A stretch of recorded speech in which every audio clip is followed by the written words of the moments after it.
Seja muito bem-vindo ao nosso Pode Ressignificar, um canal onde nós vamos falar sobre a sua saúde, autocuidado e o seu bem-estar. Hoje nós vamos abordar um tema um pouco delicado, ou muito delicado, né, meninas? Vamos tratar sobre a depressão. Um assunto que hoje afeta milhões de pessoas. Mas será que é somente hoje? Ou isso já vem acontecendo há muito e muito tempo, mas apenas neste momento nós temos permissão ou um olhar diferente, um entendimento melhor sobre esses sintomas que nos abatem. Bom, se você chegou a este canal, seja muito bem-vindo. Eu me chamo Catiúcia Dias, sou terapeuta alternativa e vou apresentar as meninas. Eu sou a Gi, sou micropigmentadora e estou nessa viagem aqui com as meninas, aprendendo muito também nesse momento, né? E hoje a gente trata de um assunto muito pertinente, que é a doença do século, né, gente? E hoje nós vamos fazer perguntas bem interessantes, né, dona Gi? Agora você é presente? Eu sou a Gi, professora, terapeuta holística, e também estou aqui para a gente poder falar sobre esse assunto. Um assunto muito difícil, um assunto doloroso. Eu acredito que pelo menos uma pessoa em cada família já tem atravessado isso. Então é um assunto que a gente deve sim continuar tratando com muito cuidado, com muito amor, porque é tudo que se precisa nesses casos. E hoje a gente vai entender um pouquinho como que esse transtorno vai afetar ou afeta o nosso dia a dia e às vezes de uma forma muito silenciosa. E para não ficar muito extenso, para você que ainda não nos segue, já segue a gente aí, compartilha, porque nós vamos ter 3 episódios sobre esse assunto. É um assunto que nós vamos esmiuçar para que nós tenhamos o conhecimento e até mesmo uma forma de ajudar o nosso próximo, uma pessoa que está passando por um momento e que não percebe os sintomas que são muito silenciosos. E eles nos trazem talvez trazer à luz esses sintomas faz com que a gente comece a ter uma percepção melhor.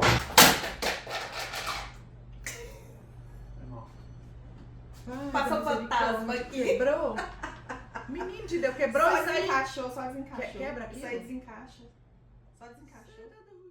Então nós vamos trazer à luz desse conhecimento para que nós possamos dar a ajuda a quem precisa, a nós mesmos, olhar para as pessoas de uma forma diferente. A intenção deste canal, então, é para isso.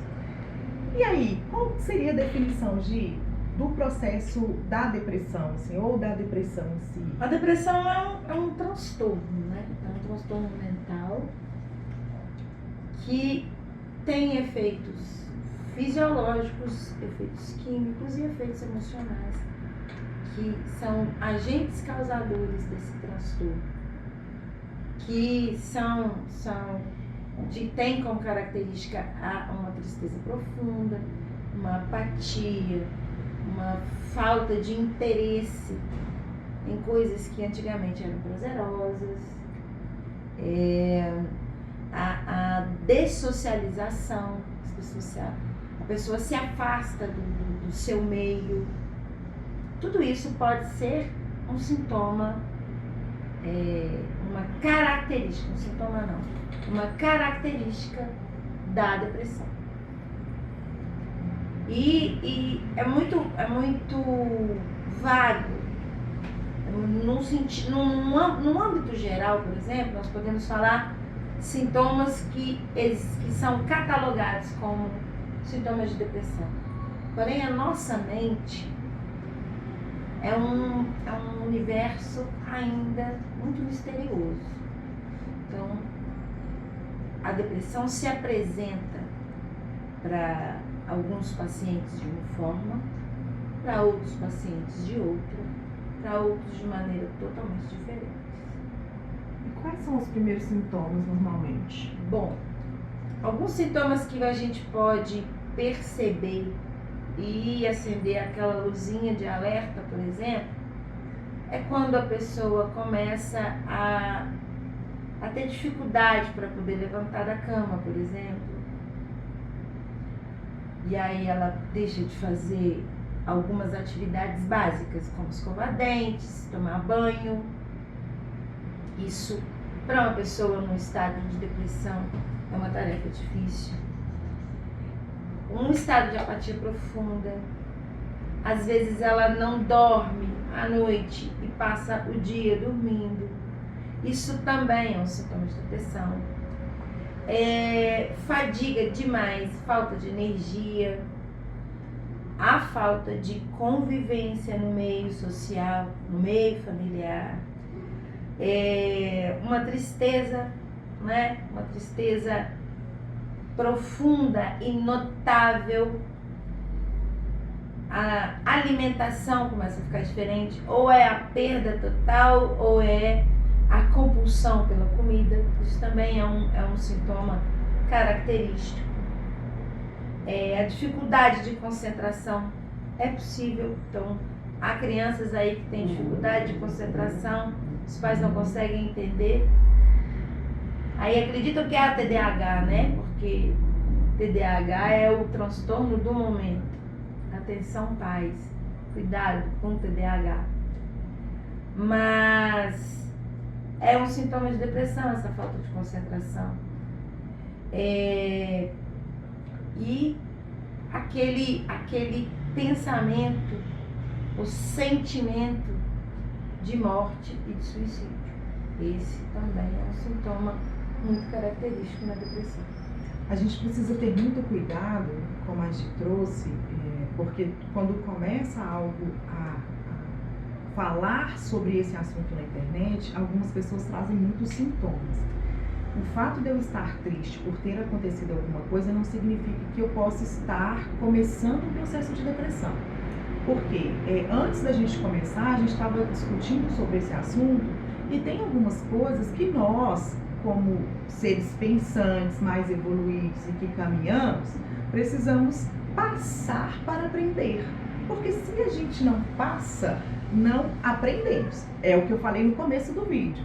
É o momento que nós estamos tendo permissão de falar sobre esse assunto e não ser julgado. Por quê? Uma coisa que traz muito e é muito enraizado, pelo menos na cultura do nosso país, é sobre o processo do julgamento e sobre aquele processo de que se uma família traz alguma coisa, isso tem que ser escondido. Hoje, o que a gente trata dentro dos nossos consultórios de pessoas que foram excluídas e que hoje as pessoas estão tendo a oportunidade e trazendo esse tipo de comportamento para incluir aquela pessoa que foi excluída, é assim, gigante. Porque as pessoas falam assim, nos anos 80 não se tinha ansiedade, esses meninos hoje estão tendo ansiedade. Cara, eu não tinha um lápis inteiro. A tampa da caneta, então... E as crianças que comiam naquela época? Continuam comendo, né, gente? Continuam comendo. A prova. E olha, isso é um sinalzinho de alerta da automutilação. Sim. Se você prestar atenção, você está mutilando. Eu sempre comento aqui, né, que isso não é normal, porque eu passo por isso. Eu tenho depressão, eu trato de depressão já há alguns anos e eu roubo muita unha, eu me mutilo. Eu não sabia que isso era automutilação e pra mim isso era uma coisa normal, né? Arranca pelinha, arranca cabelo. Então tudo que eu falo aqui eu vivencio.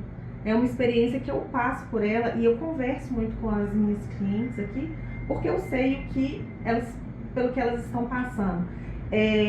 Por exemplo, essa questão de autocuidado, né? A depressão, ela faz a pessoa deixar de se cuidar. Sim. E é uma coisa muito comum a pessoa não ter noção, não ter aquele start de que ela não está se cuidando. Ela não escovar os dentes, para ela é normal. É uma tarefa difícil para uma pessoa que está deprimida. Sim. É difícil. Sim. É uma questão de ter que levantar da cama, caminhar até o banheiro. É um cuidado que indiretamente eu não preciso, eu não mereço esse cuidado. E o que causa a depressão normalmente? Olha, aí são vários fatores. Tem o fator emocional, o fator social, tem o fator químico e o fator físico. E o familiar, né? E o familiar, então, o social. O ambiente né, familiar, o ambiente familiar, ele pode afetar bastante, a gente coloca dentro do social porque nós temos uma pequena sociedade. É uma comunidade. É uma comunidade que a gente vive ali, né? Então, por exemplo, a depressão ela também pode ser hereditária. Ela cai no físico. Existem famílias que o processo depressivo fisiológico passa de pai para filho. Uma família, um pai pode ter filhos depressivos, deprimidos. Então, há uma reação química. Então, vamos pensar o seguinte, na reação química primeiro. Os neurotransmissores mandam as enzimas a carregarem os hormônios do bem-estar. Dopamina, ocitocina, serotonina E ainda e a endorfina. São os 4 hormônios do bem-estar. Correto? Sim. Isso vai transitar pelo seu organismo. Nós temos ainda o intestino, que também é um agente que libera hormônios do bem-estar para o nosso organismo. Por isso ele é nosso segundo cérebro. Exatamente. Então, pensemos na situação. Nós começamos a ter um sentimento de tristeza. Quando um pensamento de tristeza nos acomete, os nossos neurotransmissores leem aquele sentimento, aquele pensamento de tristeza e mandam essa informação para cada célula do nosso corpo. Aí isso impede que essa transmissão de hormônios que transita pelo nosso corpo faça o seu caminho normal. Ok? Isso explicando a grosso modo, tá? Tá. Quando a gente tem passa a dificultar essa caminhada das enzimas com o hormônio no nosso organismo, o sentimento de tristeza vai ficando cada vez mais pesado, mais difícil. Daí já estamos com o efeito químico, orgânico, já estabelecido. Daí ou a gente começa a se entupir de chocolate, sorvete, bala, doce, porque o açúcar vai ali e nos causa uma intoxicação. E uma falsa sensação de prazer. Exatamente, porque ele também é um elemento viciante, tanto quanto o cigarro, a bebida alcoólica, ok? E eu vou deixar um ganchozinho aqui, enquanto a gente está falando sobre esse assunto, que o pessoal que tem a diabetes, na verdade é o seu organismo falando a solidão, você está triste, então ele está... Exatamente. Atenção! Atenção. Então tem aquelas pessoas que correm pro doce para sentir aquele calorzinho no coração, falso. Então, o que é que o açúcar faz no nosso organismo? O açúcar, em contato com as substâncias contidas na nossa saliva, produzem a amilase. Essa amilase transita pelo nosso corpo, é processada no nosso estômago e vira gordura. O que é que a gordura faz no nosso organismo a não ser impedir o trânsito sanguíneo que carrega todas as informações hormonais para os órgãos competentes do nosso organismo? Então, aquele neurotransmissor que mandou aquela enzima com os hormônios da dopamina. O que é que ela fez? Ele já estava sendo dificultado por um pensamento. A gordura foi lá e diminuiu A gente está sendo enganado. drasticamente A gente tá esse se enganando. grande. Exatamente. Por isso que a gente fala muito sobre a pessoa tá com o processo de sobrepeso, na verdade ela está tentando se defender e se esconder de algo. Exatamente. São esses sentimentos que a gente tenta camuflar e falar e abafar, porque a gente não foi ensinado a olhar o que a gente sente. Nós não fomos ensinados a dizer um não, a receber um não, a dizer, poxa, para, porque tá machucando.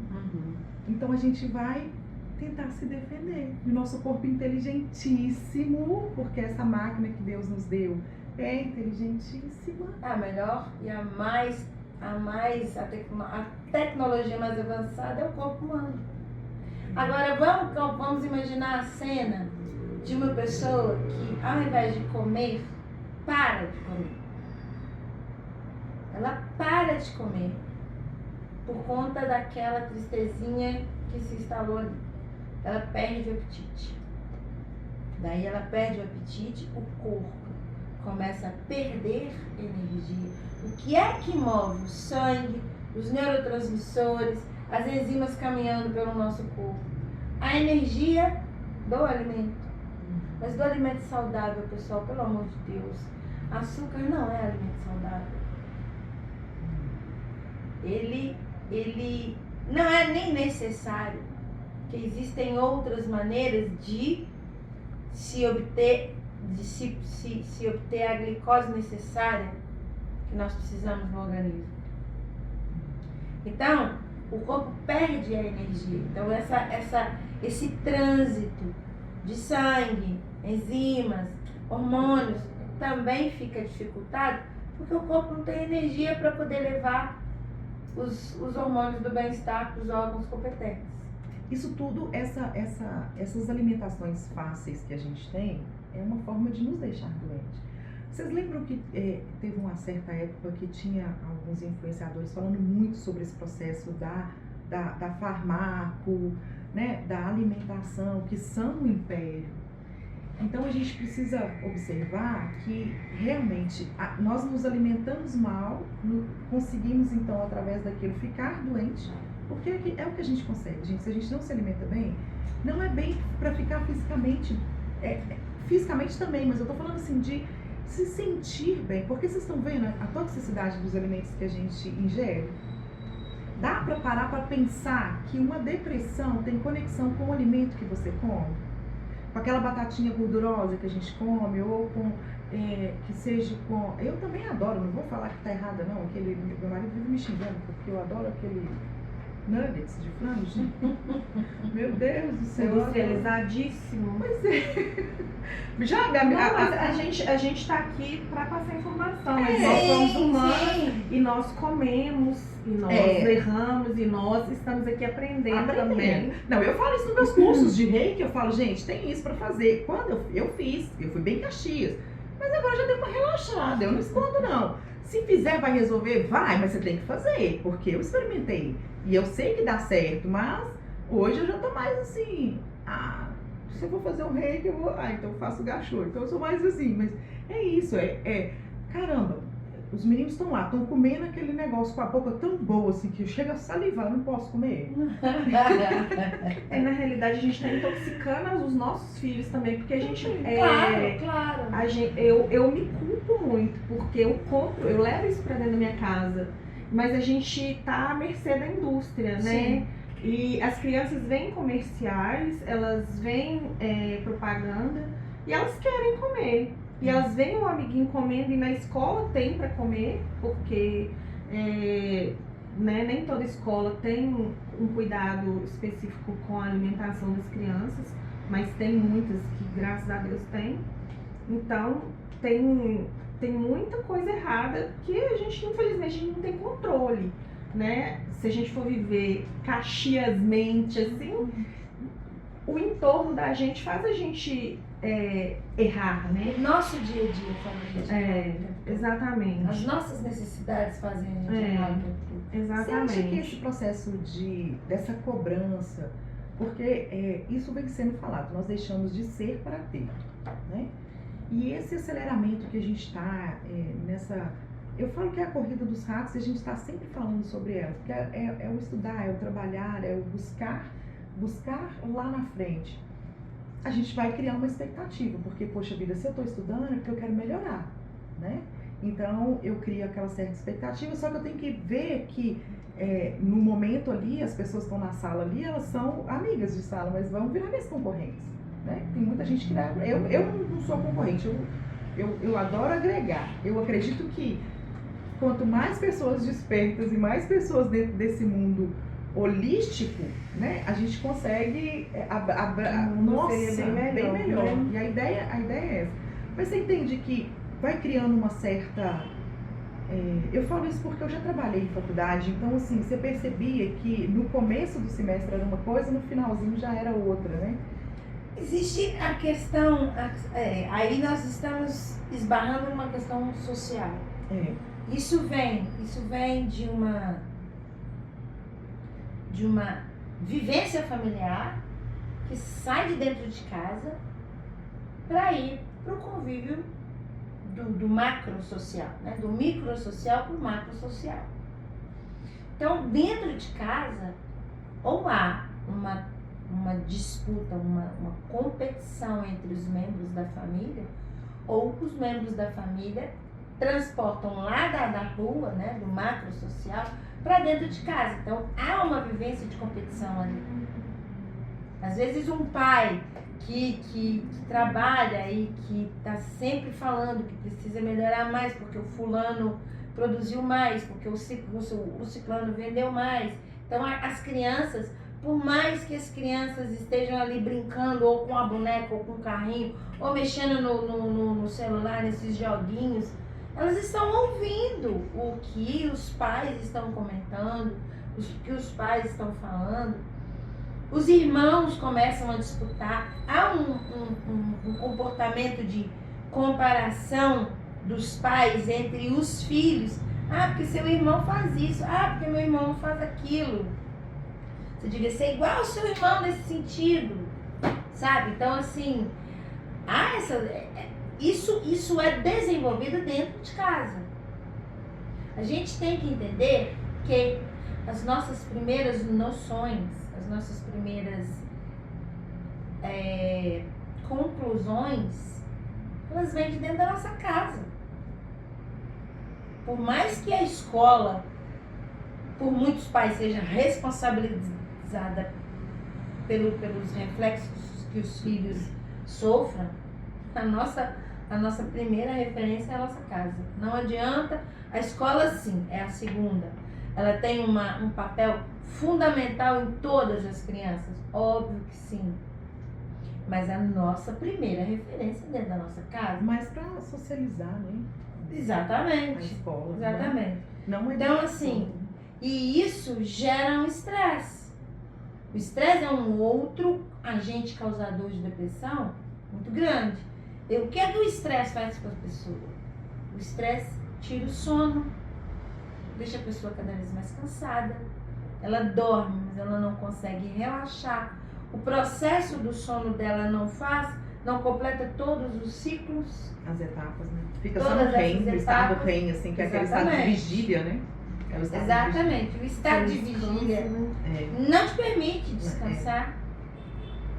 Então, assim, você vai acordar no dia seguinte morto de cansado, mais cansado do que foi deitar ontem. Como se tivesse feito uma batalha na madrugada, na noite. Isso que acontece, a energia cai. Nosso corpo repõe energia dormindo também, com alimentação, com qualidade de sono. Então, se ele não repõe a energia durante o sono, como é que ele vai passar energia para os nossos neurotransmissores, para o nosso sangue, para as nossas enzimas, fazerem o transporte de todos os hormônios e nutrientes que o corpo precisa. Ou seja, nós voltamos para o químico de novo, tá vendo? Sim. E eu queria falar uma coisa muito importante. Tristeza é um dos 4 sentimentos reais inatos do ser humano. Nós temos 4 sentimentos reais inatos: o medo, a tristeza, a raiva e a alegria. São só esses 4. Então, ansiedade não é um sentimento nato. Ninguém nasce ansioso, ok?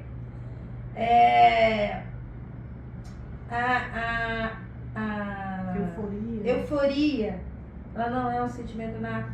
Procrastinação. A procrastinação não é um sentimento nato. Como é que chama aquele outro do desenho, do Divertidamente? A timidez. Não é um a sentimento vergonha. nato. Ai, Nada eu ia te lembrar disso de é. todos. É. Ou seja, nascemos com 4 sentimentos natos. A tristeza serve para quê? Reflexão. Apenas isso. O medo serve para quê? Sobrevivência. E isso a gente traz da antiga. A alegria serve para quê? Sentirmos seguros e vivos. A raiva serve para quê? Para ação. Ou seja, nós usamos os nossos 4 sentimentos natos totalmente distorcidos da função. A gente entra num processo de tristeza, ao invés de refletir, a gente chora, se descabela, se vitimiza, né? E aí mergulha naquela tristeza e a gente quer que o resto do mundo tenha pena da gente, valide a nossa tristeza. Decoro. E aí a gente vai ficando naquela tristeza, cultivando aquela tristeza, de repente até para se sentir amado. E muitas das doenças que, às vezes, não estou falando generalizado, mas alguma forma da pessoa não se permitir curar é porque ela teve o que ela não tinha antes. Então, a atenção da família, o colo, o cuidado. Então, a gente precisa ter muita atenção nesse momento. Principalmente, eu tenho... A Gi foi falando e veio me vendo assim, uma frase que é o excesso das coisas que nós temos. Quando nós começamos a falar sobre o alimento, é claro que eu não posso exceder no alimento, mas no final de semana, um dia, porque a gente está no mundo, a gente precisa não estar no mundo completamente, mas pertencer ao mundo ali de uma certa forma. Porque senão a gente vai para uma caverna de novo. E a ideia não é essa, nós estamos num processo de evolução, não é voltar para as cavernas, entende? É evoluir, mas é olhar para esse sentimento. Por exemplo, se eu tenho uma tristeza por uma perda ou por um luto, eu preciso entender que a pessoa que eu perdi, eu não perdi, ela não me pertencia. Nem eu me pertenço. Então é esse processo de desapego que a gente precisa aprender a trabalhar. Por isso que eu amo as terapias alternativas. Porque cada ser é único. E é esse processo de... Porque as pessoas, quando falam em autoconhecimento, elas criam paradigmas gigantes. Nós estamos aqui agora permitindo fazer esse processo de autoconhecimento. Sim. Porque como é que eu vou saber que eu estou vibrando com raiva? E de quê? Por quê? E de quem? Tem gente que você pergunta isso e a pessoa é tão analfabeta de si mesma que ela só sabe falar que ela sente raiva. Mas raiva do quê? Nós somos analfabetos dos nossos sentimentos. Somos analfabetos de nós mesmos. Porque a gente sempre, isso é da nossa cultura, não é aquelas, a gente não teve permissão de se ouvir, porque nós fomos criados dentro de um sistema de servidão. E para você que ainda não viu as nossas travas, dá uma olhadinha nas travas, já olha aí de novo os vídeos anteriores, se passou despercebido, que eu sei que vocês estão ouvindo aí fazendo algumas outras tarefas, porque todo mundo, e aí, tá gostando? Compartilha lá com o pessoal, eu tô escutando, eu fazendo umas tarefinhas. Eu entendo que esse mundo está um caos, está bem acelerado mesmo. Mas observe as travas de servidão e como essa trava da servidão foi dentro da nossa cultura instalada. Sim. Entende? E o quanto que esse momento, igual a Gi falou, tudo começa dentro de casa. E muitas das vezes a gente camufla isso, gente, mas tão bem que vocês não têm noção de como que isso fica camuflado ali, ó. Ah, não, eu tô triste, mas eu não posso orar por isso agora porque eu tenho conta pra pagar. Exatamente. Ah, eu tô triste porque a pessoa que tá do meu lado deveria me apoiar me trouxe uma péssima palavra. Apesar que eu sempre falo que a pessoa, quando ela está no seu estado mais animal, né, nessa parte animal, ela vai te agredir. Porque o animal, ele não tem consciência. Se você cutuca, ele vai te agredir. Sabe aquele negócio, como é que chama aquele estado? Cutucar a onça com a vara curta? É engraçado, eu tenho uma percepção assim,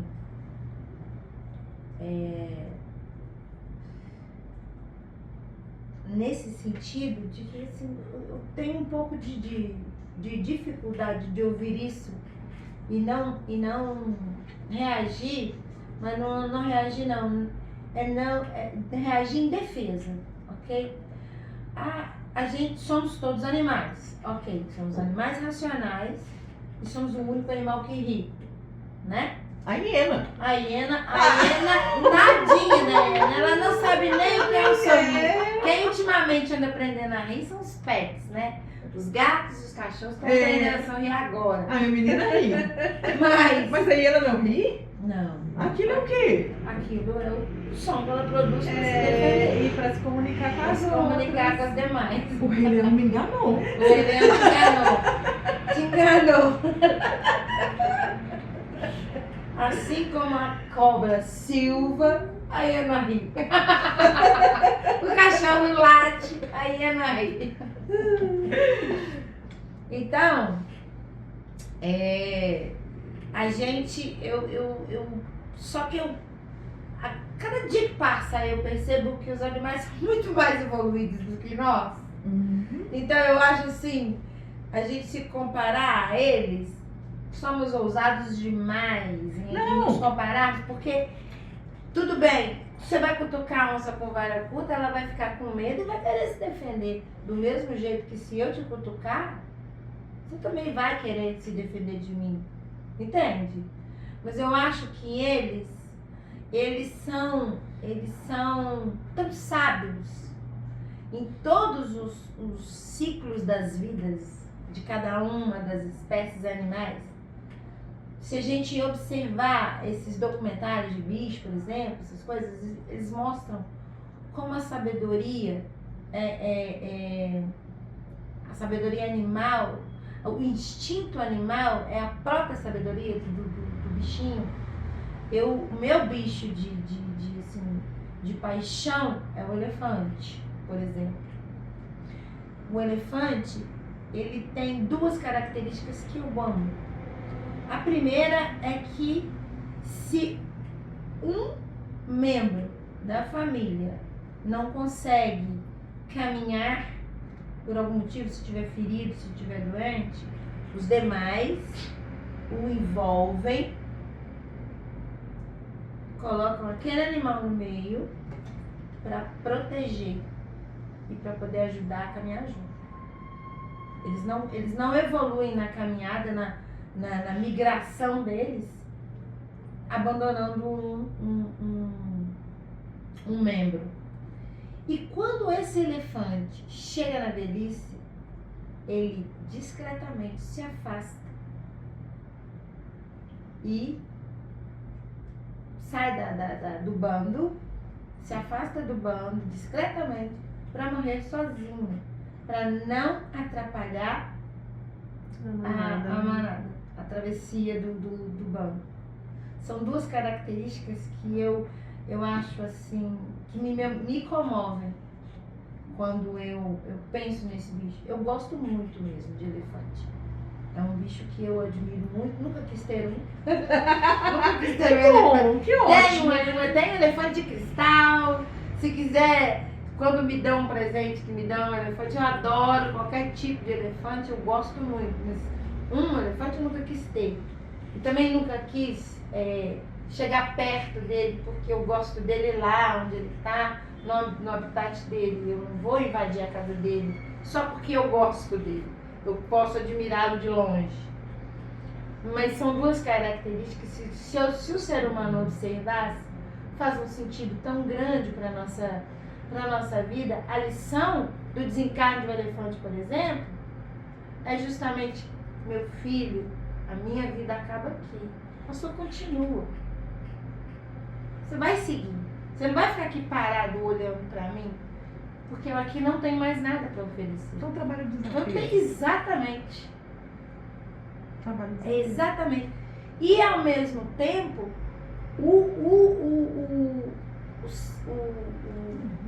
a continuidade, a continuidade não, Isso é hábito. a força da união enquanto estão todos ali vivos e agindo como a natureza pede. Eles estão sempre juntos. Os elefantes estão sempre juntos. Se um está em perigo, todo o bando vai defender aquele que está em perigo. Se um não consegue caminhar junto, eles envolvem aquele elemento que está doente para poder seguir. Isso é uma lição para nós. Nós não temos tempo de esperar o cara que está machucado, está perdido, que está, de repente não está produzindo muito, que está, às vezes, até deprimido. Tem uma pessoa com depressão, nossa, fulano está muito difícil, eu cansei. Larguei de mão. Você acha que eu vou começar a justificar, então, não justificar, mas usar melhor a expressão do cara, a onça com a vara curta. Obrigada! Aquela parte do o animal doméstico e o animal mais selvagem, né? Que ainda não tem esse hábito e o costume. E é isso, né? Eu acho que as tribos, elas trazem como a gente estuda dentro da constelação familiar, as tribos, elas usam muito essas referências animais para ajudar um ao outro. Para você ver que a maioria das tribos que dão certo, elas estão em si.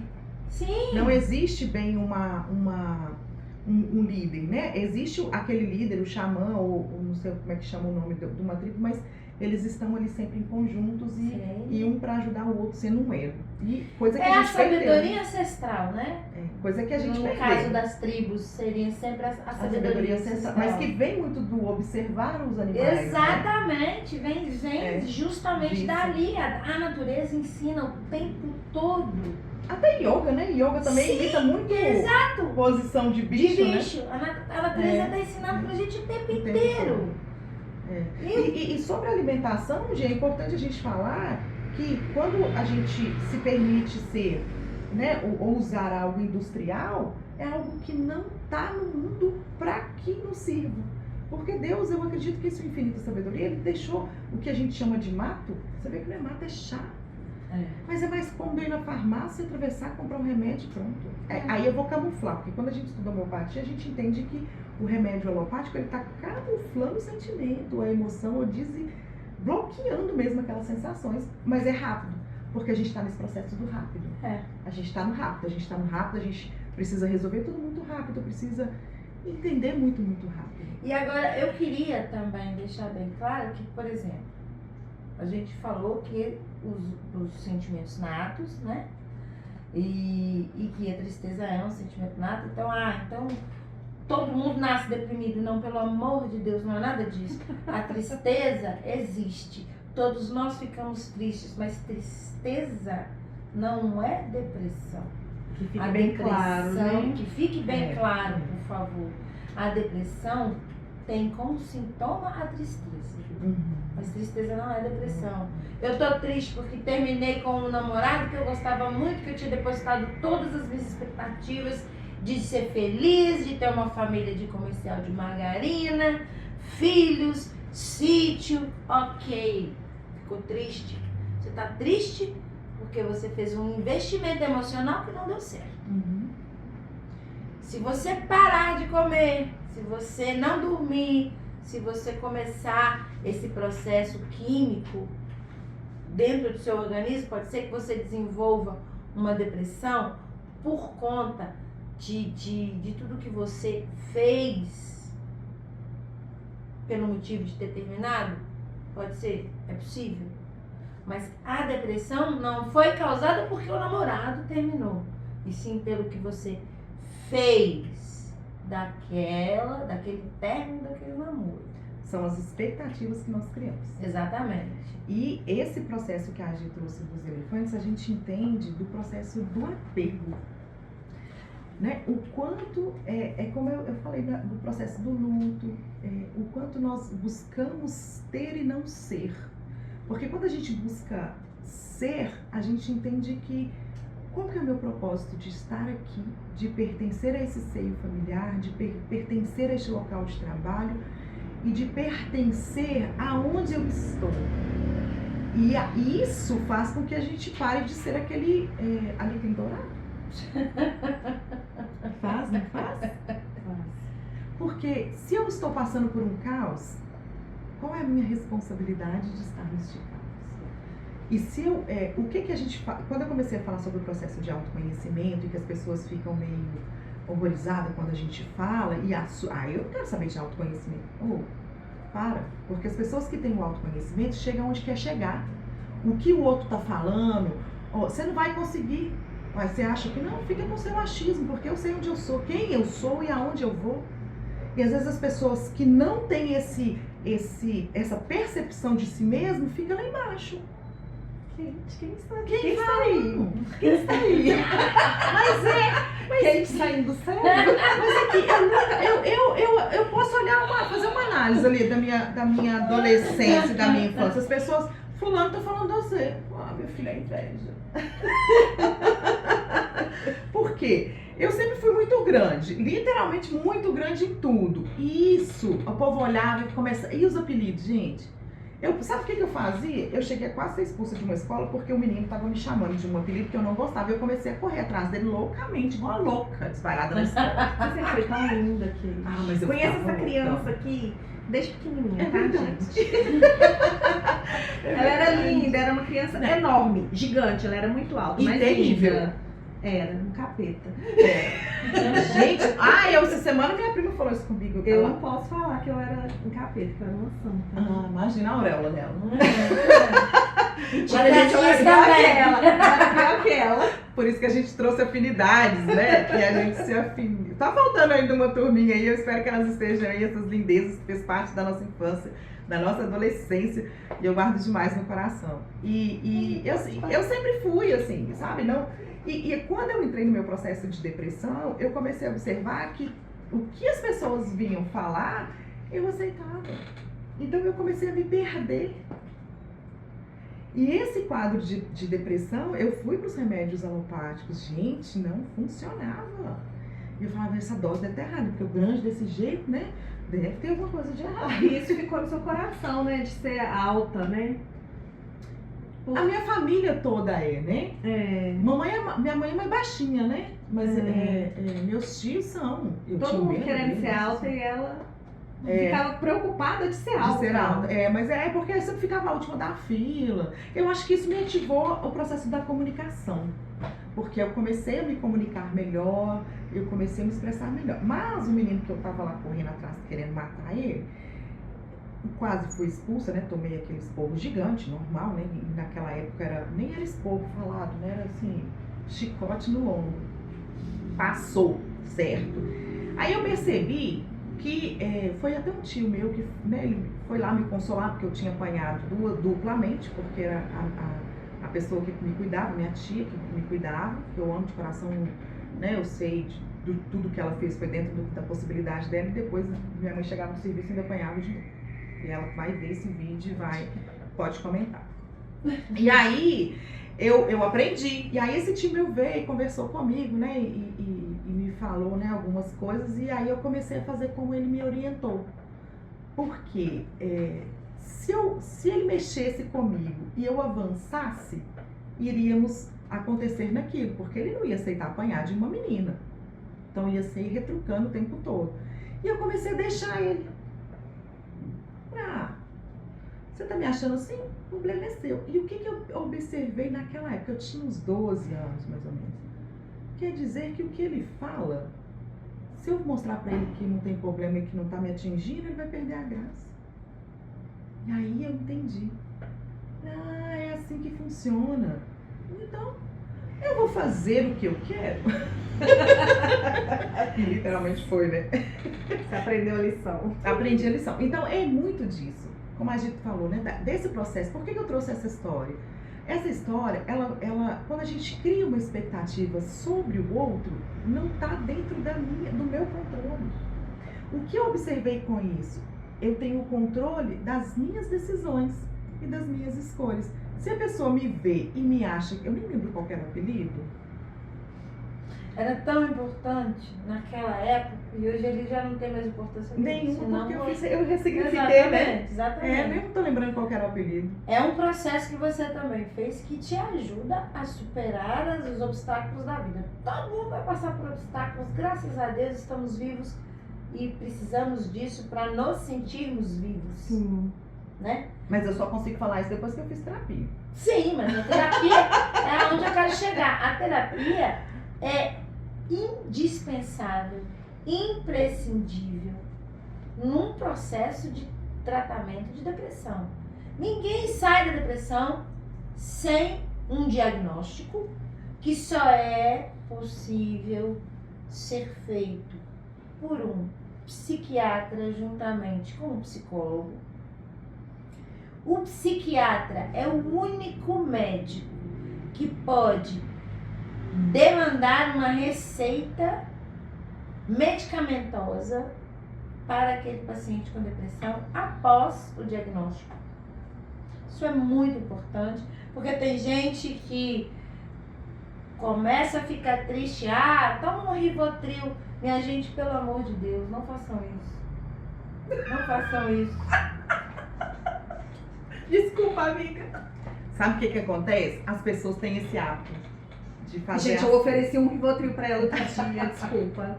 Desculpa, amiga. Você tava muito nervosa. E assim, era só sentar, respirar. Mas eu não tenho o conhecimento que vocês têm. Claro, meu Eu amor. estou conhecendo as coisas agora com vocês. Estou ressignificando muita coisa. Mas isso foi muito bom, porque hoje a gente tem condição de falar sobre Sim. isso. E eu cresci numa família que tudo é toma um remedinho. Uhum. A minha mãe, desculpa, vou ter que falar. A senhora havia receita. A minha mãe, ela só não tem o diploma, minha mãe é quase uma médica. Ela conhece todos os remédios. A gente cresceu nessa cultura de, toma um remedinho. Eu tento hoje desmistificar e sair um pouco, hoje em dia, porque eu fui uma pessoa que era assim, um remédio para acordar, um remédio para dormir, um remédio para sobreviver, um remédio para sorrir, um remédio para tudo, gente. Hoje em dia eu tomo 2 remédios. Um para depressão e um Receitado por um psiquiatra. por um psiquiatra, tá, gente? Eu sou diagnosticada. E um para dormir, que eu nem estou tomando. Eu tô tomando, assim, muito raramente, é o Rivotril que eu te ofereci. Quando eu estou com crise de ansiedade muito forte. Eu nunca tomei um Rivotril na vida. Que sorte. Graças a Deus. Nunca também não. precisou. Eu já tive crise de pânico, assim, de virar a mão, de achar que tava morrendo realmente, sabe? Não, a crise de pânico a e a crise- crise de ansiedade, elas causam essa sensação. É uma mesmo de sensação terrível. Eu de achar assim, a minha boca começar a ficar dormente, Aham. me entortar, ficar pálida, de parar no hospital achando que eu realmente estava morrendo. E eu precisar do remédio por causa Claro. disso. Nesse caso, é indispensável. No É. caso da depressão, gente, no caso de uma depressão diagnosticada, no nível que essa depressão tiver, não adianta achar. Não adianta, tem que ser um remédio alopático. Às vezes o efeito da homeopatia, que eu gosto muito, Uhum. tá? Ele vai ter um efeito terapêutico muito lento em relação aos sintomas sociais daquele doente. Então, o que é que se faz? Se dá o remédio Sim. alopático para que aqueles sintomas sociais sejam controlados. Sim. Entende? Uhum. Então, uma pessoa, ela não toma banho, ela não escova o dente, ela não levanta da cama. Isso é um sintoma que o remédio alopático vai fazer um efeito mais rápido naquele paciente, vai causar uma dependência muito grande naquele paciente e vai fazer com que ele hoje escove dente, amanhã escove dente, amanhã de repente, depois de amanhã de repente ele não tá afim. Mas o remédio, você tomou um remédio? Ah, tomei. Mas hoje o remédio, aí o que é que acontece? Tem que voltar no psiquiatra para aumentar a dose. Aí aumenta a dose, eu tenho picos de humor ainda. Exatamente. E assim, já tem mais de 5 anos que eu faço tratamento. E mesmo assim, tem dia que eu não quero conversar com ninguém. Tem dia que eu quero ficar na minha, sabe? Quando você não... Às vezes eu preciso me justificar, porque eu tenho cliente, eu preciso conversar, eu preciso responder. Sim. Mas elas não sabem disso, agora já estão sabendo, né? Agora tá todo mundo sabendo. Às vezes eu não respondo os meus clientes, aí no outro dia eu peço desculpa, olha, eu tive um imprevisto, não pude responder ontem. E foi um imprevisto. Mas é porque eu pego meu telefone, gente, eu sinto vontade de chorar, eu não quero falar com ninguém. Eu coloco o telefone debaixo do travesseiro, ou então eu dou desculpa, né? Meu telefone acabou a bateria, eu não vi. Muita gente passa por isso também, né? E as pessoas acabam entendendo. E acontece, gente, tá todo mundo vivendo essa loucura. Eu trato da depressão desde antes da pandemia. Na pandemia foi um boom de depressão, Foi. né? E aí todo mundo começou a falar. Eu comecei a tratar antes, mas eu já passo pela depressão desde a adolescência, só que eu não sabia que eu tinha depressão. A nossa adolescência Tem foi um outro, eu tive uma amiga que teve depressão saindo da adolescência, mas creio eu que ela já vivenciava o processo depressivo desde a infância, final da infância e início da adolescência. Eu passo desde o final da infância para o início da adolescência. Agora, tem um caso também muito comum, que é a depressão pós-parto. É um processo químico também, tá, gente? Porque isso acontece muito. As vivências durante toda a gestação, né? E aquela evolução, aquela revolução hormonal que acontece no organismo da mulher durante todo o processo de gestação de um bebê. São 9 meses. É praticamente um ano que nós vivemos em profunda alteração hormonal, em profunda modificação bioquímica dentro do nosso organismo para poder suprir de nutrientes e formar um ser humano dentro do nosso corpo. Enfrenta todo esse processo químico e biológico que pode acarretar também uma depressão pós-parto. Tem mulheres que têm um surto, né? Depois que a criança nasce e às vezes evita o choro, evita amamentar, ou às vezes até pensa em colocar a criança num cesto na porta de alguém, que é muito comum nessas histórias de televisão, de novela e tudo, mas isso é um surto que a mulher enfrenta. Sim. E muitas mulheres se arrependem, sinceramente, porque elas voltam do surto daquilo que fizeram. Porque é hormonal, né? Às vezes é tarde demais, né? Mas a sociedade já condena, porque o padrão de maternidade permitido e aceitável pela sociedade, e me desculpem aqui aos católicos, é o padrão Maria, né? Aquela mãe que aceitava tudo. Agora nós não podemos comparar a nossa vivência na maternidade como a vivência de Maria. A romantização da É a maternidade. romantização da né? maternidade. E que não é a realidade Não de é. muitas mães. Nós não podemos comparar nossos filhos a Jesus Cristo, porque eles não estão ali, não são iguais. Né? Então a nossa maternidade também não vai ser a maternidade de Maria. Certo? Nossos filhos são complexos, diversos. Eles carregam as próprias vivências, as próprias interpretações. Eles carregam as heranças de um outro ser que até o casamento era um ser estranho para nós. Né? Ou às vezes não foi uma produção de casamento, foi uma transa. Ainda mais estranho ainda, mas o nosso filho vai Ou carregar. uma gravidez na adolescência. Ou uma gravidez na adolescência. O nosso filho, então, nós vamos carregar 50% de informação genética, biológica, emocional, que não é nossa. Exatamente. Não é divina, né? Mas não é nossa. Nós carregamos ali 50% daquilo que nós sabemos que temos, nossa informação física, biológica, emocional, mas os outros 50% dos nossos filhos são nossos. E estão aonde? Dentro do nosso organismo.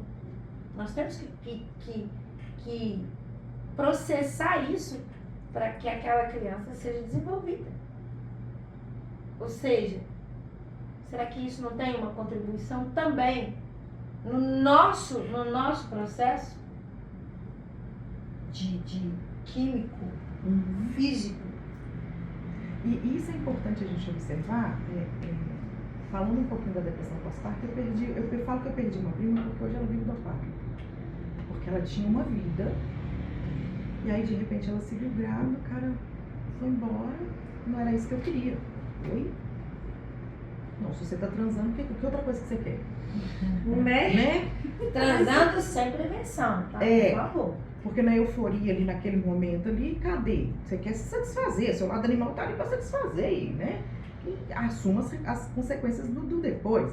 Mas enfim, eu queria muito trazer essa coisa, porque eu atendi uma pessoa essa semana falando que a filha hoje com 7 anos, ela teve um novo filho e ela tá com quadros de fazer xixi na cama. E aí ela queria levar ela no psiquiatra já. Por quê? Gente, o psiquiatra é válido, mas quando vocês não observam, não fazem esse processo de autoobservação, não se conhece, não se entende e deixa o negócio chegar lá no extremo. Então hoje, com as permissões que nós estamos tendo, eu falo permissões porque hoje essa internet, ela traz muita coisa boa, mas também traz muita coisa ruim. Esse filtro é a sua responsabilidade. Então, a partir deste momento que você está tendo esse grau de conhecimento, peraí, eu preciso ficar mais desperto e me observar, tá? Para não chegar no nível para ir no psiquiatra.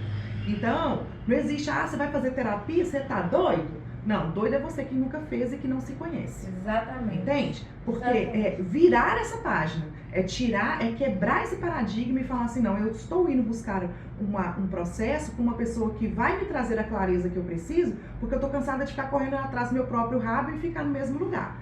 Porque a terapia, ela não vai só te fazer esse processo de autoconhecimento, ela vai te mostrar uma possibilidade do futuro. O que é a possibilidade do futuro se eu estou correndo atrás do meu próprio rabo? Entende? Então é quebrar assim esse paradigma, começar a se olhar, a entender as suas reais necessidades, o que é meu, o que é da mamãe, o que é do papai, o que é da sociedade e quem eu sou no meio desse rolê todo. Então, volta, centra. E eu gosto de falar desse jeito porque as pessoas também vestem uma capa na gente. Tipo, você é terapeuta, você não pode gritar. Cara, a melhor coisa que tem no mundo é gritar com o menino que você tá mandando fazer as coisas e não faz. É libertador, entende? Apesar de que eu não levo muito a sério. Desculpe as educadoras positivas, ok? Eu sinto muito. Mas eu aí, o cara, poxa, você tá pedindo a pessoa pra fazer e a pessoa não faz, você dá aquele berro, que aí pronto, resolveu. Não é? É libertador, cara. Poxa. E assim, a gente aprender a lidar com outro ser sem que a gente nos conheça e dê essa permissão para que o outro serzinho pequeno venha te alterar. Você dá aquele grito e fala assim, pronto, resolveu? Ou você vai precisar de algo mais agressivo? De uma forma bem educada. Então acaba desarmando. Nós vamos ser denunciados. Mas, olha! Gente, a minha prima ela bate, você, não, vem cá, minha filha, deixa eu te conversar deixa eu te falar uma coisa. Funciona assim. Bem-vindo ao mundo real. Você escolheu fazer esse rolê, é com discernimento, porque senão vai ficar pior lá fora. Você quer ver como é que fica? Leva ela ali embaixo, ali, ó. A gente mora aqui em Belo Horizonte, ali no Lagoinha. Tá vendo? É uma escolha. Ah, mas as pessoas estão... É uma escolha. Escolha. Ou você se conhece, sabe se posicionar, entende o mundo que você está vivendo e começa a navegar de uma forma mais leve, ou é uma escolha. Entende? É assim, simples assim. Bom, a gente já tá... O negócio foi bom, né? Acho que nós vamos esticar para 4. Acho também. Temos uma continuidade aí, porque a gente vai falar um pouquinho sobre... Acho que a gente falou bem sobre essas causas, a gente trouxe bem o diagnóstico, para que a gente consiga trazer esse processo de posicionamento ali, né? Para que vocês tenham essa consciência. E aí, a gente vai continuar esse assunto no nosso próximo episódio. Eu espero que vocês estejam gostando aí. De uma forma, nós estamos trazendo o conhecimento, mas de uma forma leve, trazendo sim as nossas Hoje experiências. não tão leve, né? Hoje, Mas a gente conseguiu. hoje nós somos mais despojadas. Eu acho Porque às que... vezes a gente precisa dar uma... Também pra pessoa acordar, né? Não igual aquela... Falando por experiência própria, eu só na hora que a psicóloga virou pra mim e falou assim, peraí, mas que proveito você tá tirando dessa situação? Porque eu tava me vitimizando. Peraí, essa pessoa tá fazendo isso com você. Que proveito você tá tirando dessa situação? Você não é vítima dessa situação, não. Então a gente precisa começar a acordar, né? Sim.